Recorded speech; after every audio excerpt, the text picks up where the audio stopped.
قصاب بھی پیچھے پیچھے پہنچ گیا، اس نے بکری کو ٹانگ سے پکڑا اور گھسیٹتے ہوئے لے جانے لگا۔ اس پر رحمت دو عالم سرکار مصطفیٰ صلی اللہ علیہ وسلم نے پہلے بکری کو ارشاد فرمایا اصبری لامر اللہ، یعنی اللہ پاک کے حکم پر صبر کرو۔ پھر شان رحمت دکھاتے ہوئے قصاب کو فرمایا وانت یا جزار فسقها الى الموت سوقا رفیقا، اے قصاب اسے موت کی طرف نرمی کے ساتھ لے جاؤ۔ سبحان اللہ، آپ نے جہاں پر بکری کو یہ حکم دیا کہ اللہ تبارک و تعالیٰ کے حکم پر صبر کر، وہیں قصاب کو بھی آپ نے حکم دیا کہ اس کو ذبح تو کرنا ہے لیکن اس بات کا خیال رکھو کہ اس کے ساتھ نرمی کا معاملہ کرو۔ سبحان اللہ، تو مذہب اسلام کتنا پیارا اور مقدس مذہب ہے کہ جانوروں کے ساتھ اتنا پیارا سلوک کرنے کا حکم فرماتا ہے۔ سبحان اللہ، یہ ہے ہم سب کے آقا صلی اللہ علیہ وسلم کی کمال رحمت۔ حضرت معاذ بن جبل رضی اللہ تعالی عنہ سے روایت ہے کہ اللہ پاک کے آخری نبی رسول ہاشمی صلی اللہ تعالی علیہ وسلم نے فرمایا کہ جس نے 5 راتوں کو زندہ کیا یعنی جاگ کر عبادت میں گزارا، اس کے لیے جنت واجب ہو جاتی ہے۔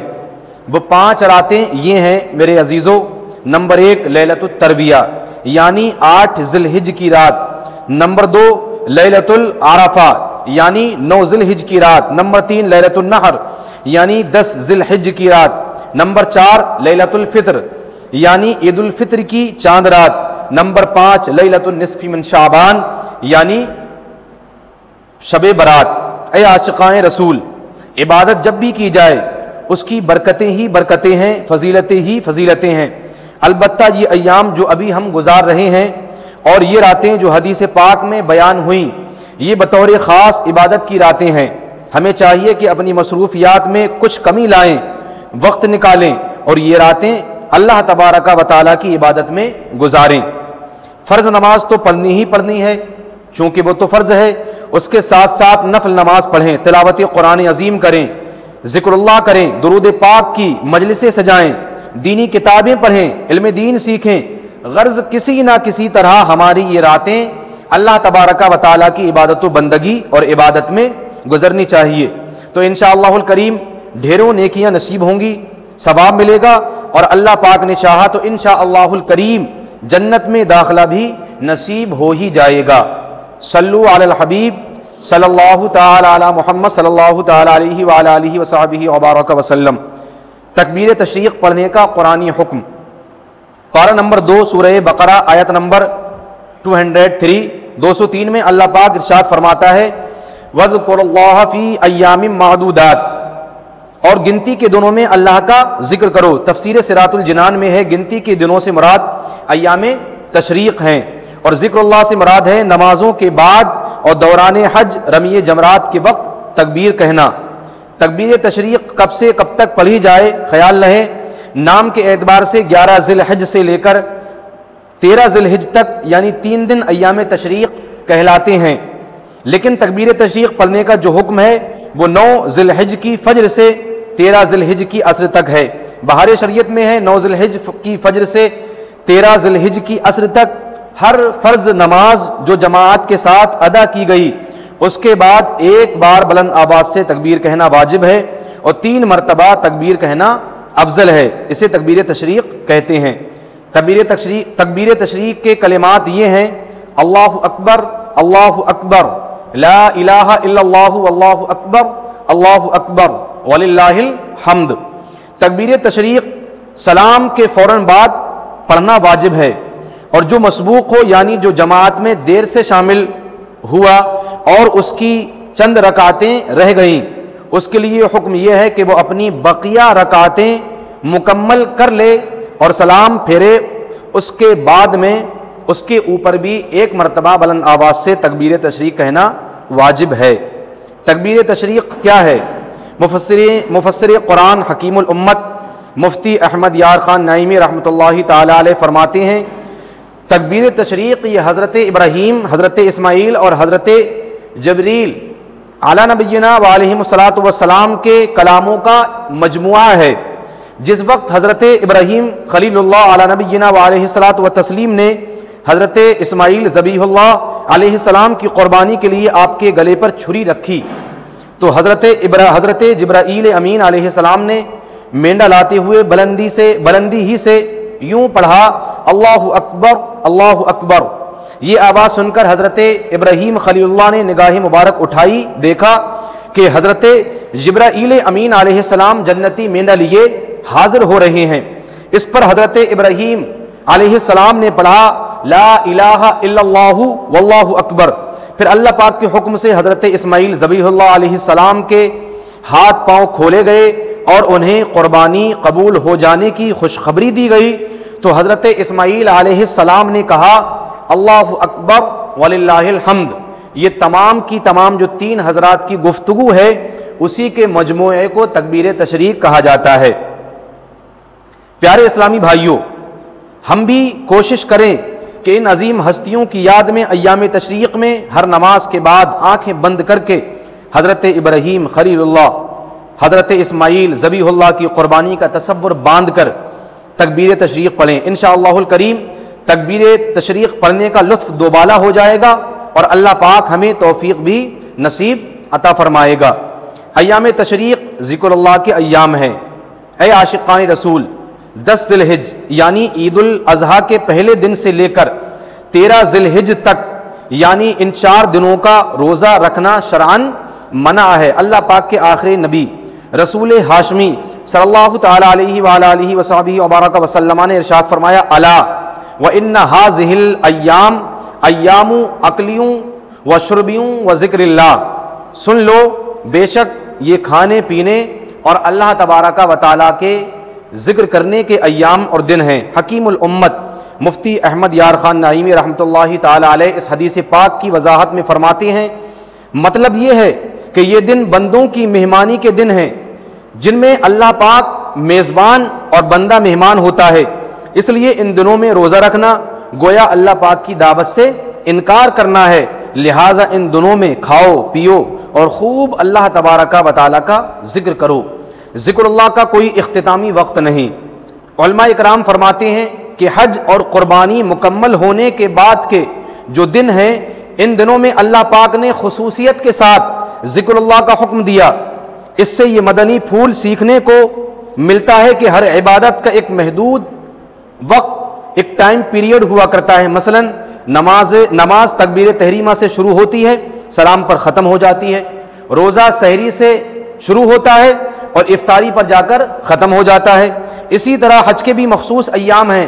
غرض ہر عبادت کا ایک محدود، ایک لمیٹیڈ وقت ہے، مگر ذکر وہ عبادت ہے جس کا کوئی محدود اور لمیٹیڈ وقت نہیں، یہ ساری زندگی کی عبادت ہے۔ یعنی بندہ یہ تو کہہ سکتا ہے کہ میں نماز پڑھ چکا ہوں، لیکن یہ نہیں کہہ سکتا کہ میں ذکر اللہ سے فارغ ہو چکا ہوں۔ ذکر ساری زندگی عبادت ہے، اس کا اختتامی وقت صرف اور صرف موت ہے۔ لہٰذا ہمیں چاہیے کہ ہم ہمیشہ اپنی زبان کو اللہ تعالیٰ کے ذکر سے تر رکھیں، بالخصوص ایام تشریق میں تو کثرت سے ذکر کیا جائے کہ ان ایام میں اللہ کا ذکر، اللہ تبارک و تعالیٰ کے ذکر کا خصوصاً حکم دیا گیا۔ اللہ پاک ہم سب کو کثرت ذکر کی توفیق عطا فرمائے۔ صلو علی الحبیب صلی اللہ تعالی علی محمد صلی اللہ تعالی علیہ وسلم۔ دعاؤں کی قبولیت کے ایام۔ حضرت ابو موسیٰ اشعری رضی اللہ تعالیٰ عنہ صحابی رسول ہیں، آپ نے 10 ذی الحج کو خطبہ دیتے ہوئے فرمایا گنتی کے دن یعنی ایام تشریق جن دنوں میں اللہ پاک نے ذکر اللہ کا حکم دیا ہے یہ وہ مبارک ایام ہیں کہ ان میں دعا رد نہیں کی جاتی، لہٰذا ان ایام میں اللہ کی طرف اپنی رغبت مزید تیز کر لو۔ سبحان اللہ۔ پیارے بھائیوں، ایام تشریق دعاؤں کی قبولیت کے دن ہیں، ان دنوں میں خوب دعائیں کریں، اللہ پاک سے بخشش مانگیں، اللہ پاک سے جنت مانگیں، اپنی مشکلات اپنی پرابلمز سے چھٹکارا مانگیں، مدینے کی بار بار با ادب حاضری مانگیں، مدینے میں مرنے کی دعائیں مانگیں، دین کی بھلائیاں بھی مانگیں، دنیا کی بھلائیاں بھی مانگیں۔ حضرت اکرمہ رضی اللہ تعالی عنہ فرماتے ہیں کہ ایام تشریق میں یہ دعا کرنا مستحب ہے۔ کون سی دعا؟ جو اللہ پاک نے قرآن کریم میں ہمیں تعلیم فرمائی۔ رب تعالی ارشاد فرماتا ہے ربنا آتنا فی الدنیا حسنہ وفی الآخرۃ حسنہ وقنا عذاب النار۔ اے ہمارے پروردگار عالم، ہمیں دنیا میں بھی بھلائی عطا فرما اور آخرت میں بھی ہمیں بھلائی نصیب فرما اور ہم سب کو جہنم کے عذاب سے محفوظ فرما۔ صلو علی الحبیب صلی اللہ تعالی علی محمد صلی اللہ تعالی علیہ وسلم۔ تو پیارے اسلامی بھائیوں، کس قدر پیاری اور محبوب یہ دعا ہے، ہم اس دعا کو پڑھتے رہتے ہیں اور پڑھتے رہنا بھی چاہیے، چونکہ یہ بہت ہی عظیم دعا ہے۔ بہت ساری دعائیں کرنے سے صرف یہ دعا ہم اگر کر لیں تو سب کچھ ہمیں مل جاتا ہے، دنیا کی بھلائی، آخرت کی بھلائی اور آزادی جہنم کا پروانہ۔ تو اے عاشقائے رسول، الحمدللہ قربانی کے ایام بالکل قریب ہیں، ہر طرف سنت ابراہیمی کے چرچے ہو رہے ہیں۔ خوش نصیب افراد اللہ پاک کے خلیل حضرت ابراہیم علیہ السلام کی سنت کو ادا کرنے کے لیے اپنا مال خرچ کر کے خوبصورت سے خوبصورت ترین جانور خرید رہے ہیں، گلیوں میں جانوروں کی چہل پہل ہے۔ خوش نصیب عاشقائے رسول اس سال قربانی کی سعادت حاصل کر رہے ہیں۔ اللہ پاک ان سب کی قربانیاں اپنی بارگاہ میں قبول فرمائے، اور جو قربانی کی استطاعت نہیں رکھتے، دل میں آرزو اور حسرت لیے ہوئے ہیں، اللہ پاک ان کو بھی قربانی کرنے کی استطاعت نصیب فرمائے، آمین یا رب العالمین، بجاہ خاتم النبیین صلی اللہ علیہ وسلم۔ الحمدللہ قربانی کے ایام میں جانور خریدے بھی جاتے ہیں، کچھ دن گھر میں رکھنے کا بھی سلسلہ ہوتا ہے۔ اس تعلق سے ہمیں بھی چاہیے کہ ہم جانوروں کے حقوق، رائٹس بھی سیکھیں اور ان بے زبانوں کا بھرپور خیال بھی رکھیں۔ آئیے اس تعلق سے ایک خوبصورت حدیث مصطفیٰ اور اس کی مختصر وضاحت سننے کی سعادت حاصل کر لیتے ہیں۔ ہر چیز میں احسان کا حکم دیا گیا ہے، اور یہ صرف مذہب اسلام ہی کی خصوصیت ہے۔ حضرت شداد بن اوس رضی اللہ تعالیٰ عنہ صحابی رسول ہیں اور مشہور صحابی رسول ہیں۔ شاعر دربار رسالت حضرت حسان بن ثابت رضی اللہ تعالیٰ عنہ کے یہ بھتیجے ہیں۔ آپ فرماتے ہیں، اللہ پاک کے آخری نبی رسول کریم صلی اللہ تعالیٰ علیہ وسلم نے فرمایا، ان اللہ کتب الاحسان علی کل شیء، یقیناً اللہ تبارک و تعالیٰ نے ہر چیز پر بھلائی کرنا یہ ہمارے اوپر لازم قرار دے دیا ہے۔ اذا ذبحتم فاحسنوا الذبح، اور جب تم اپنے جانوروں کو ذبح کرو تو ان میں بھی احسان اور بھلائی کو ملحوظ رکھو۔ وَلْيُحِدَّ أَحَدُكُمْ شَفْرَتَهُ فَلْيُرِحْ ذَبِيحَتَهُ، چاہیے کہ آپ اپنی چھری تیز کر لیں اور اپنے ذبیحہ یعنی جانور کو راحت اور سکون پہنچائیں۔ سبحان اللہ۔ میرے عزیزو، آپ اس سے اندازہ لگائیں کہ مذہب اسلام کس قدر خوبصورت، کس قدر بیوٹیفل مذہب اور ریلیجن ہے، کہ ہمارا مذہب جانوروں کے اوپر بھی اچھا سلوک کرنے کا ہمیں اور آپ کو حکم دے رہا ہے۔ جو مذہب جانوروں کے متعلق جب اتنا پیارا سبق اور درس دیتا ہے تو آپ اندازہ لگائیں کہ انسانوں کے متعلق اس مذہب اسلام کا کتنا خوبصورت نظریہ ہوگا۔ اس سے ہم اور آپ بخوبی اندازہ لگا سکتے ہیں۔ تمام مخلوقات کے حق میں رحم دل ہونے کا بیان۔ پیارے اسلامی بھائیوں، یہ ایک خوبصورت حدیث پاک ہے، اس میں ہمارے پیارے آقا صلی اللہ علیہ وسلم نے ابتداءً ایک اصول بیان فرمایا کہ بے شک اللہ پاک نے ہر چیز پر احسان کرنے کا حکم دیا ہے، لہٰذا کوئی بھی چیز ہو، انسان ہو خواہ جانور، پھل ہو خواہ پھول، پودے ہوں، بندے کو چاہیے کہ ان کے ساتھ بھلائی، کائنڈنیس سے پیش آئے، ہر ایک کے ساتھ اس کے مناسب حال احسان والا معاملہ کرے۔ رحمت عالم صلی اللہ علیہ وسلم کی رحمت کا ایک پہلو علماء فرماتے ہیں، اللہ پاک نے ہمارے آقا صلی اللہ علیہ وسلم کو رحمت للعالمین یعنی تمام جہانوں کے لیے رحمت بنا کر کے بھیجا ہے۔